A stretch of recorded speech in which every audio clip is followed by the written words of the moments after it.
In the last year, a very game-breaking glitch has revolutionized areas of Destiny 1 speedrunning, and even made its way into Destiny 2.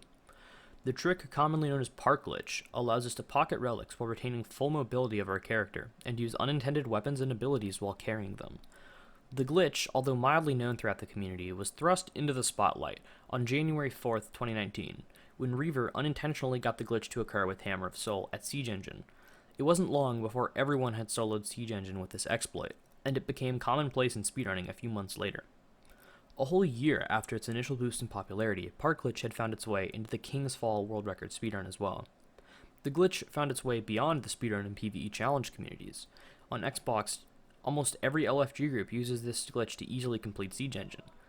If somehow, despite all this popularity, you don't know the glitch or how it works, or you aren't consistent, this guide should help you learn multiple ways to perform it and do what works best for you. Park Glitch can only be done on Titan and Hunter, due to the nature of what causes the glitch. More on that later. We'll start with Titan, as it is by far the most popular, and will be used in most scenarios. The two most popular Titan setups for siege parts are 5 hammer and what I'll refer to as 4.5 hammer in this video.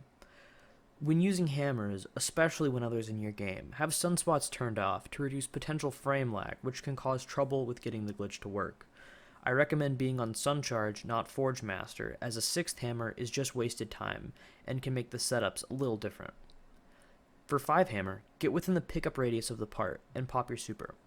Immediately when your super pops, start throwing hammers, buffering the throws back to back so the setup is the same every time.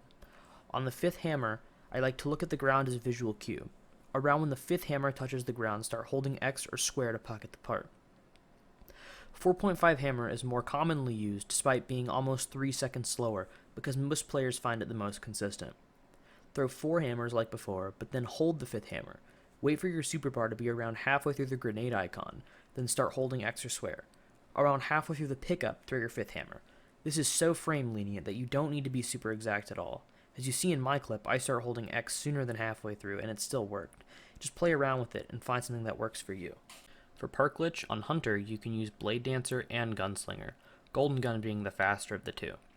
To perform Park Glitch with Gunslinger, it is a good idea to use Celestial Nighthawk. It will increase the window of Park Glitch and increase consistency. If not using Celestial Nighthawk, perform the glitch with the last shot to end the super.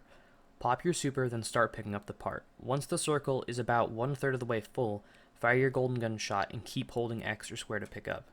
For Blade Dancer, you want to get your super low by swiping back and forth, leave some super left, and wait for the super bar to go down slowly.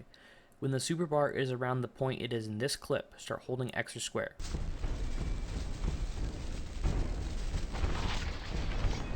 For faster relic pickups, such as Crota Sword, cannons, bombs, or King's Fall relics, wait for your super bar to just barely run out, then immediately start holding X or square. With Golden Gun, picking relics up after firing your last shot will do the trick. So you might be wondering, why do only these 3 subclasses work? Why can't Warlock do the glitch? Park Glitch functions by overflowing your loadout with an additional item such as a bomb or a part. When certain supers are activated, a 4th weapon is put into your loadout that exists in addition to your primary, secondary, and heavy. When the super ends, the game is scripted to automatically switch weapons in order to put away this 4th weapon and end your super. Park Glitch abuses this swap by picking up a relic just as the swap is occurring. The result being that the part is placed into the 4th slot, where your super's weapon would be. A normal weapon, or whatever you had out before activating the super, is in the slot where the relic would usually be, and the super's weapon is put where your normal weapon would usually be until you switch weapons, to cause the part to come out like usual.